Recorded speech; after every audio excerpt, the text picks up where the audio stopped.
மகன் தூய ஆவியாரின் பெயராலே ஆமென். நம் ஆண்டவராகிய இயேசு கிறிஸ்துவின் அருளும் கடவுளின் அன்பும் தூய ஆவியாரின் நட்புறவும் உங்கள் அனைவரோடும் இருப்பதாக. உம் ஆன்மாவோடும் இருப்பதாக. இறையேசுவின் அன்புமிக்க சகோதர சகோதரிகளே, தூய மறை நிகழ்வுகளை நாம் தகுதியோடு கொண்டாட நம்முடைய பாவங்களை ஏற்று மனம் வருந்துவோம்.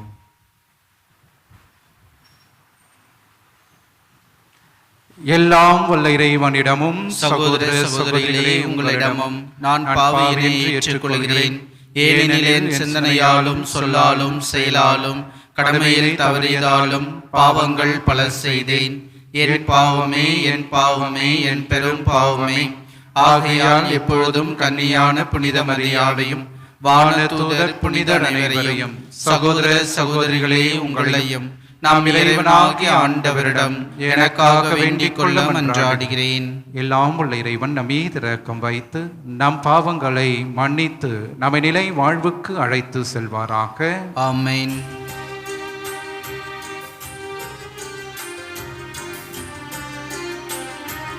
ஆண்டவரே இரக்கமாயிரும்.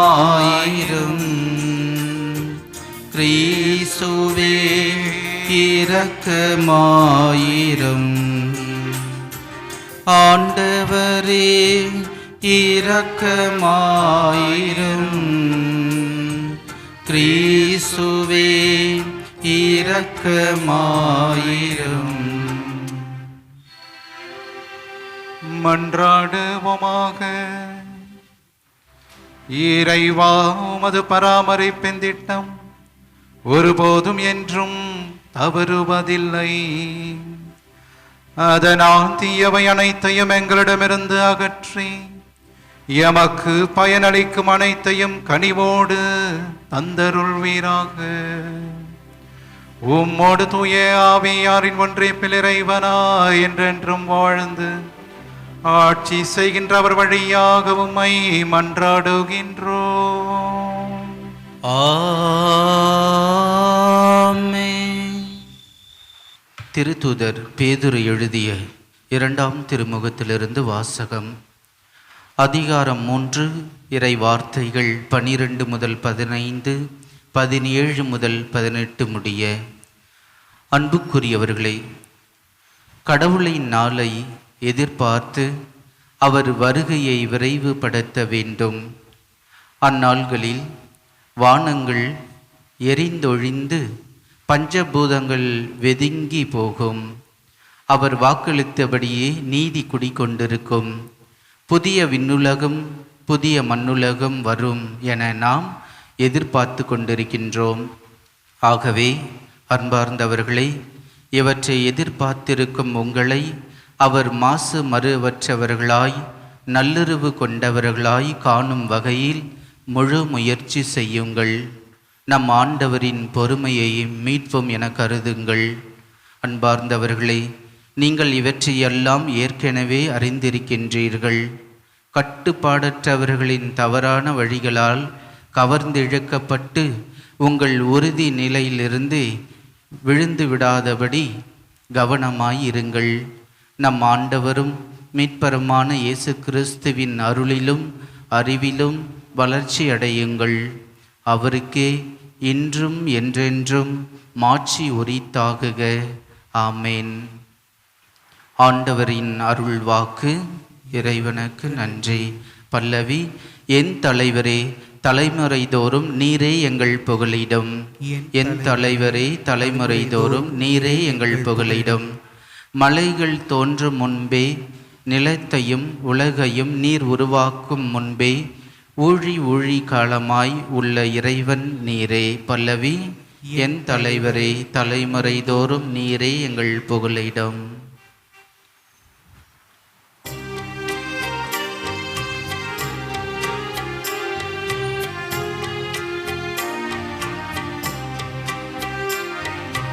அல்லேலூயா அல்லேலூயா அல்லேலூயா அல்லேலூயா அல்லேலூயா அல்லேலூயா. கடவுளுடைய அழைப்பு உங்களுக்கு எத்தகைய எதிர்நோக்கை தந்துள்ளது என்று நீங்கள் அறியுமாறு நம் அகக்கண்களுக்கு ஒளி தருவாராக. அல்லேலூயா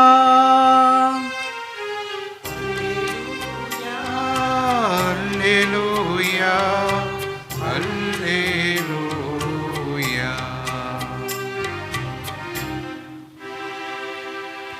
ஆண்டவர் உங்களோடு இருப்பாராக. உம்மான்மாவோடும் இருப்பாராக. புனித மாற்கு எழுதிய தூய நற்செய்தியிலிருந்து வாசகம். ஆண்டவரே மாட்சி உமக்கே. அதிகாரம் 12 இறை திருவார்த்தைகள் 13 17 முடிய. பரிசேயர் இயேசுவை அவருடைய பேச்சில் சிக்க வைக்க ஏரோதியர் சிலரை அவரிடம் அனுப்பி வைத்தனர். அவர்கள் அவரிடம் வந்து, போதகரே, நீர் உண்மையுள்ளவர், ஆள் பார்த்து செயல்படாதவர், எவரையும் பொருட்படுத்தாமல் கடவுளின் நெறியை உண்மைக்கு ஏற்ப கற்பிப்பவர் என்பது எங்களுக்கு தெரியும். சீசருக்கு வரி செலுத்துவது முறையா இல்லையா? நாங்கள் செலுத்தட்டுமா வேண்டாமா என்று கேட்டார்கள். அவர் அவர்களுடைய வெளி வேடத்தை புரிந்து கொண்டு, ஏன் என்னை சோதிக்கிறீர்கள்? என்னிடம் ஒரு தெனாரியம் கொண்டு வாருங்கள், நான் பார்க்க வேண்டும் என்றார். அவர்கள் அதை கொண்டு வந்தார்கள். இயேசு அவர்களிடம், இதில் பொறிக்கப்பட்டுள்ள உருவமும் எழுத்தும் யாருடையவை என்று கேட்டார். அவர்கள் அவரிடம், சீசருடையவை என்றார்கள். அதற்கு இயேசு அவர்களை நோக்கி, சீசருக்கு உரியவற்றை சீசருக்கும் கடவுளுக்கு உரியவற்றை கடவுளுக்கும் கொடுங்கள் என்றார். அவர்கள் அவரை குறித்து வியப்படைந்தார்கள். ஆண்டவரின் அருள்வாக்கு. கிறிஸ்துவே உமக்கு புகழ். இறையேசுவின் அன்புமிக்க சகோதர சகோதரிகளே, கடவுளுக்கு உரியதை கடவுளுக்கும் சீசருக்கு உரியதை சீசருக்கும் கொடுங்கள். இயேசுவின் பிரியமானவர்களே, இன்று உலகிலே இருக்கின்ற மிக பெரிய போக்கு என்னவென்றால், 2 எதிரிகள் ஒன்று சேருவார்கள். எதற்காக இந்த இருவரும் ஒன்று சேருகின்றார்கள் என்றால், இவர்கள் இருவருக்கும் ஒரு பொதுவான எதிரி ஒருவர் இருப்பார். ஆகவே அவரை அழிப்பதற்காக இந்த இருவரும் ஒன்று சேருவார்கள். இது உலக தந்திரமாக இன்று அமைந்திருக்கிறது. இயேசுவின் பிரியமானவர்களே, இன்றைய நற்செய்தியிலும் நாம் பார்க்கின்றோம், பரிசேயர்கள் ஏரோதியர்களை இயேசுவிடம் அனுப்புகின்றார்கள். நம் அனைவருக்கும் தெரியும் பரிசேயர்கள் எத்தகைய மனதோடு செயல்படுகின்றவர்கள் என்று. யூத சட்டங்களை காக்க வேண்டும் என்கின்ற நோக்கத்தை மட்டுமே கொண்டிருக்கின்றவர்கள்.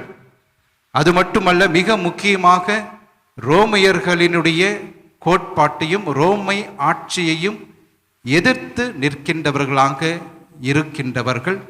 அதே நேரத்திலே பழைய ஏற்பாட்டிலே இருந்த யூதா மக்கபி போன்று ஒரு புதிய யூதா மக்கபி எப்போது தோன்றுவார், எப்போது இந்த ரோமையர்களை விரட்டுவார் என்கின்ற நினைப்பிலே இருந்தவர்கள் இந்த பரிசேயர்கள். ஆகவே இந்த பரிசேயர்களுக்கு மிக முக்கியமாக ஆண்டவராக இயேசு கிறிஸ்து ஒரு மிகப்பெரிய எதிரியாக இருந்தார். ஆகவே அவரை ஒழிக்க ஏரோதியர்களை அங்கே அனுப்புகிறார்கள். யார் இந்த ஏரோதியர்கள்? ஏரோது அரசனுடைய அவரை என்றுமே நம்புகின்றவர்களாக இருந்தவர்கள் ஏரோதின் ஆதரவாளர்கள் தான் இந்த ஏரோதியர்கள். அதே நேரத்தில் ரோமை படைகளோடு கைகோர்த்து என்றுமே நடந்து கொண்டிருக்கின்றவர்களாக இந்த பரிசேயர்களும் ஏரோதியர்களும் இவர்கள் ரெண்டு பேருமே ஒருவருக்கு ஒருவர் எதிரிதான். ஆனால் இந்த இருவருக்கும் பொதுவான எதிரி யாரு? இயேசு. ஆகவே நாங்கள் ரெண்டு பேரும் சேர்ந்து எப்படியாவது இயேசுவை ஒழிக்கலாம் என்று திட்டம் தீட்டுவது தான் இன்றைய நற்செய்தியினுடைய பின்புலமாக நமக்கு அறியப்படுகிறது. இயேசுவின் பிரியமானவர்களே, இரண்டாவது உலகப் போரை நிச்சயமாக இங்கிருக்கின்ற அநேகர் அறிந்திருப்பார்கள். அந்த இரண்டாம் உலகப் போரில் என்ன நடந்தது நம் அனைவருக்கும் தெரியும். இரண்டாவது உலகப் போரிலே அமெரிக்க நாடும் பிரிட்டனும் கைகோர்த்து நின்றார்கள். ஆனால் அதில் மிகப்பெரிய ஒரு ஆச்சரியம் என்னவென்றால், இந்த இருவரும் தங்களுடைய எதிரியாக இருந்த ரஷ்யாவோடு அவர்கள் கைகோர்க்கின்றார்கள். அமெரிக்காவும் பிரிட்டனுக்கும் மிகப்பெரிய எதிரி ரஷ்யா. இருந்தாலும் இவர்கள் 3 பேர் ஒன்று சேருகிறார்கள். எதற்காக? ஜெர்மனியிலே ஹிட்லரை ஒழிக்க வேண்டும், அழிக்க வேண்டும். ஆகவே இந்த 2 எதிரிகளாக இருந்தாலும் சுமூகமான உறவை கொண்டு இவர்கள் இருவரும் ஒன்று சேர்ந்து கடைசியாக அந்த ஹிட்லரை தூக்கி எறிகின்றார்கள். அதன் பிறகு மீண்டும் 2 பேரும் எதிரிகளாக தான் இன்றும் இருக்கின்றார்கள், எதிரியாக இருந்தார்கள். ஆகவே இது உலக ரீதியிலே இரண்டாவது உலகப் போரிலே நடந்த ஒரு நிகழ்வு. அடுத்ததாக இன்று நடக்கின்றதை நாம் பார்க்கின்றோம். அரசியல் இன்று எவ்வாறாக இருக்கிறது? தேர்தல் களம் எவ்வாறாக இருக்கிறது? 2 கட்சிகள் எதிரிகளாக இருந்தாலும் ஒன்று சேர்ந்து கொண்டு அந்த 2 கட்சிகளுக்கும் பொதுவான எதிரியை எதிர்கொள்வது, அழிப்பது, இது நம்முடைய நாட்டிலும் எல்லா இடங்களிலும் நடக்கின்ற ஒன்றாக இருக்கிறது. ஆகவே 2 எதிரிகள் ஒன்று சேர்ந்து ஒரு எதிரியை அழிப்பது, அதுதான் இன்றைய நற்செய்தியிலே நாம் பார்க்கின்றோம். ஆகவே இது மனிதர்களுக்கு மட்டும்தானா என்றால் நிச்சயமாக மனிதர்களுக்கு மட்டுமல்ல, மாறாக விலங்குகளுக்கும் இது பொருத்தமாக இருக்கிறது. அதிலும் மிக முக்கியமாக கடலிலே வாழுகின்ற சுறா மீன்களை பற்றி நாம் அறிகின்றோம்.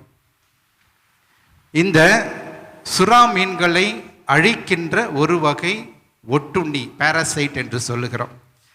ஆகவே அந்த ஒட்டுண்ணியாக இருக்கின்ற ஒரு வகை மீனானது இந்த சுறா மீனோடு ஒன்றித்து அதன் மீது அமர்ந்து கொண்டு அது ஒரு ஒட்டுண்ணியாக அந்த சுறா மீனுடைய இரத்தத்தை உறிஞ்சி கொண்டே இருக்கும்.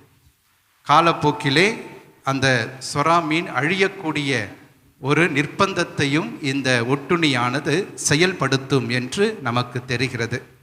ஆகவே இவ்வாறாக இருக்கின்ற தருணத்திலே அந்த சுறா மீனினுடைய எதிரியாக இந்த ஒட்டுண்ணி இருக்கிறது. அதற்கு மேலாக இன்னொரு எதிரி இருக்கிறார் அந்த சுறா மீன்களுக்கு. அந்த எதிரி தான் ஆங்கிலத்திலே பைலட் ஃபிஷ் என்று சொல்லுகிறோம். ஒரு சிறிய மீன்களுடைய கூட்டம். இந்த சிறிய மீன்களுடைய கூட்டம் என்ன செய்யும் என்றால், இந்த சுறா மீனை சுற்றி கொண்டே இருக்கும் கூட்டம். எதற்காக என்றால், இந்த சுறா மீன்கள் உண்ணுகின்ற அந்த உணவை பிடுங்கி கொண்டு அந்த எல்லா மீன்களும் உண்பதற்காக அந்த சுறா மீன்களிடமிருந்து அதை பெற்று அது சுரண்டி செல்லுகின்ற மீன்களாகவே இந்த பைலட் ஃபிஷ் என்கின்ற அந்த சிறிய மீன்கள் இந்த சுறா மீன்களுக்கு எதிரி தான். ஆனாலும் சுறா மீன் அதை எதுவுமே செய்யாது. ஏனென்றால் இந்த சிறிய மீன்கள் பைலட் ஃபிஷ் என்ன செய்யும் என்றால், அந்த சுறா மீன்களுடைய உணவை மட்டுமல்ல, மாறாக அந்த சுறா மீனுக்கு மேலே ஒட்டுண்ணியாக இருக்கின்ற அந்த சிறிய ரக மீனையும் அந்த அனைத்து மீன்களையும் சேர்ந்து அந்த மீனையும் அது வேட்டையாடும். ஆகவே அதையும் அது பாதுகாத்து கொள்ளுகிறது. ஆகவே இயேசுவின் பிரியமானவர்களே, அத்தகைய ஒரு பாதுகாப்பிற்காக பல நேரத்திலே 2 எதிரிகள் ஒன்று சேருவதை தான் இந்த நற்செய்தியிலும் நாம் பார்க்கின்றோம்.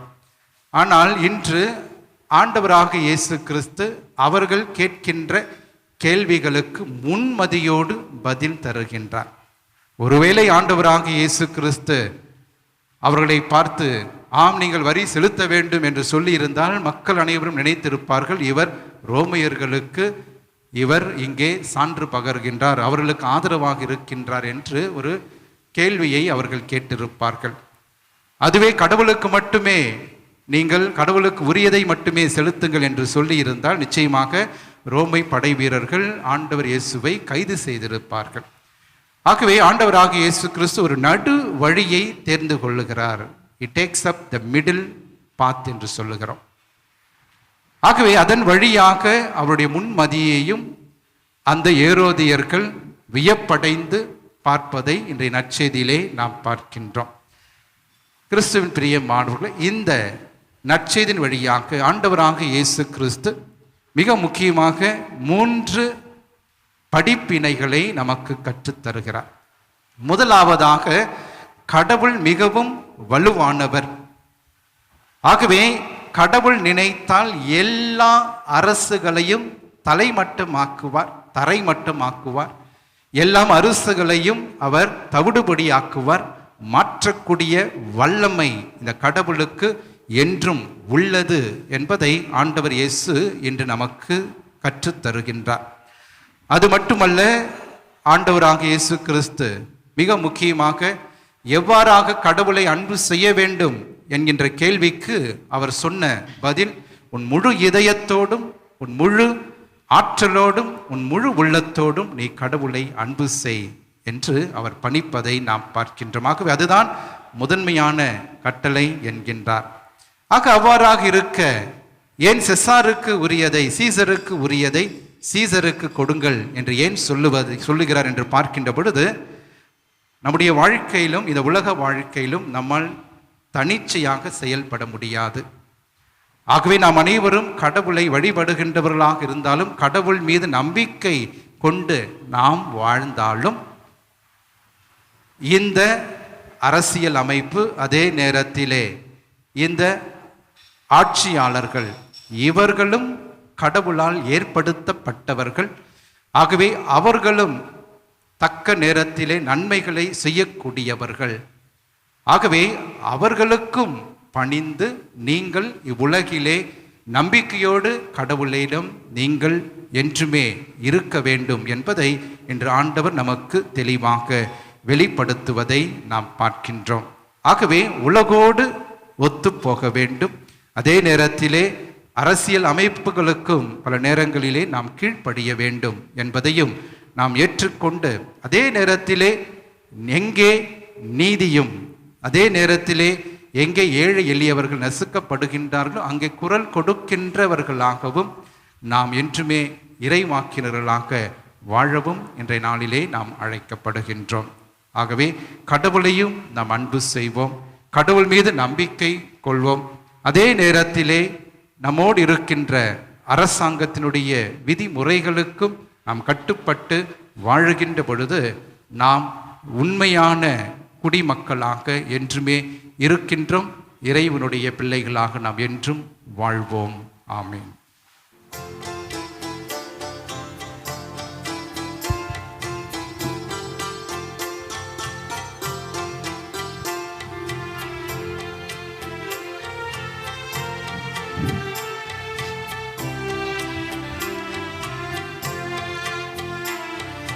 காணிக்கை தர நான் வருகின்றேன், உன் கரங்களில் என்னை தருகின்றேன்.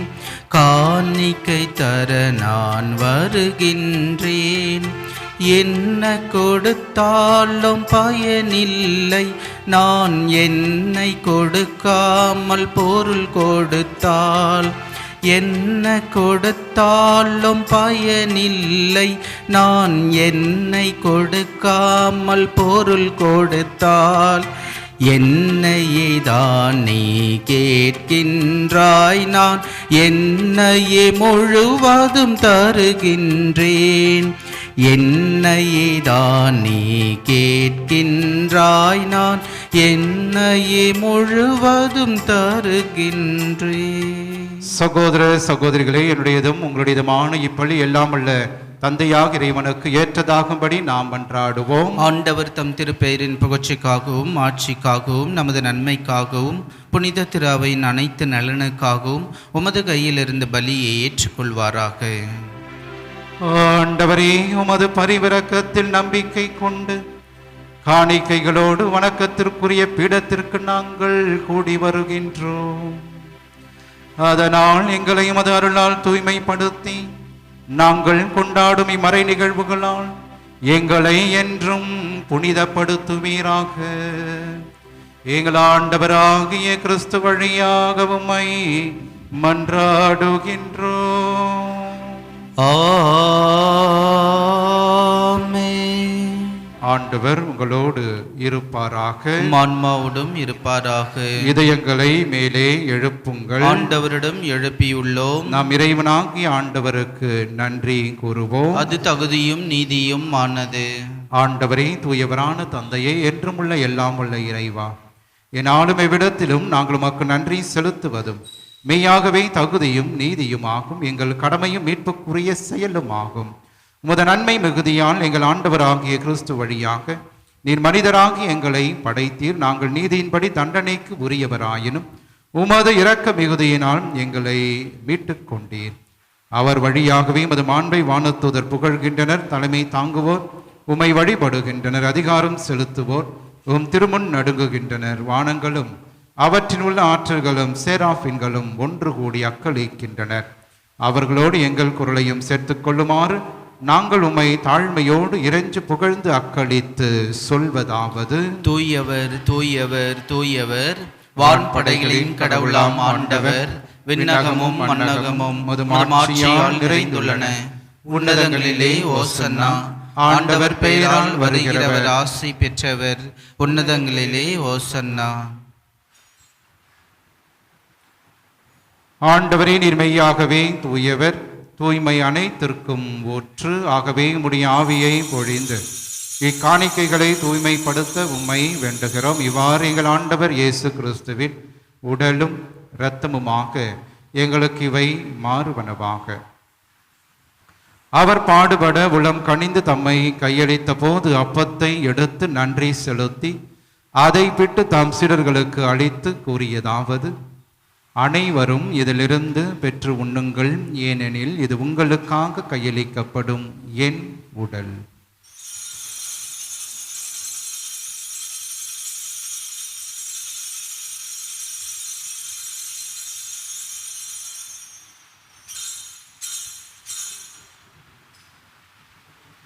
அவ்வண்ணமே இரவு விருந்தை அருந்திய பின் கிண்ணத்தையும் எடுத்து மீண்டும் உமக்கு நன்றி கூறி தம் சீடர்களுக்கு அளித்து அவர் கூறியதாவது: அனைவரும் இதிலிருந்து பெற்று பருகுங்கள், ஏனெனில் இது புதிய நிலையான உடன்படிக்கைக்கு உரிய என் இரத்தத்தின் கிண்ணம்.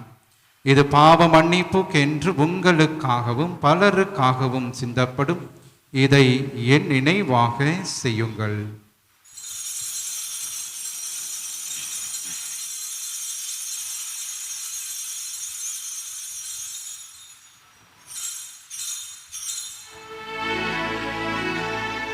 நம்பிக்கையின் மறை பொருள். ஆண்டவரே, நீர் வருமளமும் உமது இரத்தை அறிக்கையிடுகின்றோம். உமது உயிர்ப்பினையும் எடுத்துரைக்கின்றோம். ஆகவே ஆண்டவரே, நாங்கள் கிறிஸ்துவின் இறப்பினையும் உயிர்ப்பினையும் நினைவு கூர்ந்து வாடு தரும் அப்பத்தையும் மீட்பளிக்கும் கிண்ணத்தையும் ஒப்புக் கொடுக்கின்றோம். உம் திருமுனின்று மக்கு ஊழியம் புரிய தகுந்தவர்கள் என எங்களை ஏற்றுக்கொண்டீர். எனவே உமக்கு நன்றி கூறுகிறோம். மேலும் கிறிஸ்துவின் உடலிலும் இரத்தத்திலும் பங்கு கொள்ளும் எங்களை தூய ஆவியார் ஒன்று சேர்க்க வேண்டும் என உம்மை தாழ்மையுடன் மன்றாடுகிறோம். ஆண்டவரே, உலகெங்கும் பரவியிருக்கும் அது திரு அவையை நினைவு கூர்ந்தருளும். எங்கள் திருத்தந்தை பிரான்சிஸ், எங்கள் பேராயர் ஜார்ஜ் ஆண்டகை, எல்லாம் திருநிலையினர் ஆகிய அனைவரோடு மது திரு அவை அன்பில் நிறைவு பெற செய்தருளும். உயிர்த்தெழும் எதிர்நோக்குடன் துயில் கொள்ளும் எங்கள் சகோதரர் சகோதரிகளையும் இறந்தோர் அனைவரையும் இரக்கத்துடன் நினைவு கூர்ந்த மது திருமுக ஒளியினுள் ஏற்றருளும். எங்கள் அனைவர் மீதும் இரக்கமாயிரும். கடவுளின் கன்னித்தாயான புனிதமிக்க ஆரோக்கிய அன்னை, அவருடைய கணவரான புனித யோசேப்பு, புனித திருத்தூதர்கள், இவ்வுலகில் உமக்கு உகந்தவராய் இருந்தோர் ஆகிய புனிதர் அனைவரோடும் நாங்கள் நிலை வாழ்வில் பங்கு கொள்ளும் தகுதி பெற்று உம் திருமகன் இயேசு கிறிஸ்து வழியாக உம்மை புகழ்ந்தேத்தும் வரமருள உம்மை மன்றாடுகின்றோம். இவர் வழியாக இவரோடு இவரில் எல்லாம் வல்ல இறைவனாகிய தந்தையே, தூய ஆவியாரின் ஒன்றிப்பில் எல்லா புகழும் ஆட்சியும் என்றென்றும் உமக்கு உரியதே. ஆமென், ஆமென், ஆமென். கடவுளை தந்தை என அழைக்க இயேசு நமக்கு கற்றுக் கொடுத்த ஜெபத்தை விண்ணக தந்தையை நோக்கி நாம் நம்பிக்கையோடு மன்றாடுவோம். விண்ணுலகில் இருக்கின்ற எங்கள் தந்தையே, உமது பெயர் தூயதென போற்ற பெறுக, உமது ஆட்சி வருக, உமது திருவுளம் விண்ணுலகில் நிறைவேறது போல மண்ணுலகிலும் நிறைவேறுக. எங்கள் அன்றாட உணவை இன்று எங்களுக்கு தாரும். எங்களுக்கு எதிராக குற்றம் செய்வோரை நாங்கள் மன்னிப்பது போல எங்கள் குற்றங்களை மன்னியும். எங்களை சோதனைக்கு உட்படுத்தாதையும், தீமையிலிருந்து எங்களை விடுவித்தருளும். ஆண்டவரே, தீமை அனைத்திலிருந்தும் எங்களை விடுவித்து எங்கள் வாழ்நாளில் அமைதியை கனிவோடு அருள உம்மை மன்றாடுகிறோம். இரக்கத்தின் உதவியால் நாங்கள் பாவத்திலிருந்து எப்போதும் விடுதலை பெற்று யாதொரு கலக்கமுமின்றி நலமாய் இருப்போமாக. நாங்கள் எதிர்நோக்கியிருக்கும் பேரின்பத்துக்காகவும் எம் மீட்பராகிய இயேசு கிறிஸ்துவின் வருகைக்காகவும் காத்திருக்கின்றோம். ஏனெனில் ஆட்சியும் வல்லமையும் மாட்சியும் என்றென்றும் உமதே. ஆண்டவரே இயேசு கிறிஸ்துவே, அமைதியை உங்களுக்கு விட்டு செல்கிறேன், என் அமைதியை உங்களுக்கு அளிக்கின்றேன் என்றும் திருத்தூதர்களுக்கு மொழிந்தீரே. எங்கள் பாவங்களை பாராமல் உமது திரு அவையின் நம்பிக்கையை கண்ணோக்கி உமது திருவுளத்திற்கேற்பதற்கு அமைதியும் ஒற்றுமையும் அளித்தருள்வீராக. என்றென்றும் வாழ்ந்து ஆட்சி செய்கின்றவர் நீரே. ஆமென். ஆண்டவருடைய அமைதி என்றும் உங்களோடு இருப்பதாக, உம் ஆன்மாவோடும் இருப்பதாக. ஒருவருக்கு ஒருவர் ஆண்டவர் தருகின்ற அமைதியை நாம் பகிர்ந்து கொள்வோம்.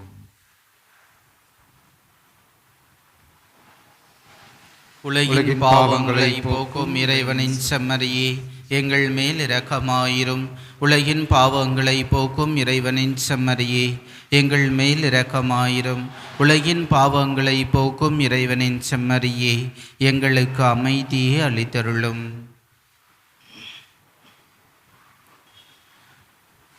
இதோ இறைவனின் செம்மறி, இவரே உலகின் பாவங்களை போக்குபவர். நம்முடைய அன்றாட குடும்ப வாழ்விலே நமக்கு எதிராக வருகின்ற எல்லா தீமைகள், துன்பங்கள், தீராத கடன் சுமைகள், உடல் உள்ளத்தை வாட்டுகின்ற நோய்கள், அலகையினால் வருகின்ற சோதனைகள், இவை அனைத்திலிருந்து நம்மை தினந்தோறும் காத்து வழிநடத்துகின்ற உயிருள்ள இயேசு கிறிஸ்து இவரே. இவருடைய திருவிருந்திற்கு அழைக்க பெற்ற நாம் அனைவருமே பேறு பெற்றோர். ஆண்டவரே, நீர் இல்லத்தில் எழுந்தருளி வர நான் தகுதியற்றவன், ஆனால் ஒரு வார்த்தை மட்டும் சொல்லியருளும், எனது ஆன்மா நலமடையும். கிறிஸ்துவின் திருவுடல் திரு ரத்தம் நம்மை காத்து நிலை வாழ்வு நமக்கு அளிப்பதாக. ஆமென். நன்றியோடு மன்றாடுவோமாக. ஆண்டவரே, உம் திருமகனின் உடலையும் இரத்தத்தையும் விருந்தாக உட்கொள்ளும் எங்களை உம் ஆவியார் வழி நடத்த உம்மை வேண்டுகின்றோம். அதனால் வார்த்தையாலும் நாவாலும் மட்டுமல்லாமல் செயலாலும் உண்மையாலும் நாங்கள் உம்மை அறிக்கையிட்டு விண்ணரசுக்கு வந்து சேர தகுதி பெறுவோமாக. எங்கள் ஆண்டவராகிய கிறிஸ்து வழியாக உம்மை மன்றாடுகின்றோம். ஆமென். ஆண்டவர் உங்களோடு இருப்பாராக. உம் ஆன்மாவோடும் இருப்பாராக. எல்லாம் வல்ல இறைவன் தந்தை, மகன், தூய ஆவியார் என்றும் உங்களை ஆசீர்வதிப்பாராக. ஆமென். ஆரோக்கிய அன்னையின் ஆசீரோடு சென்று வாருங்கள். திருப்பலி நிறைவேறிற்று. இறைவனுக்கு நன்றி.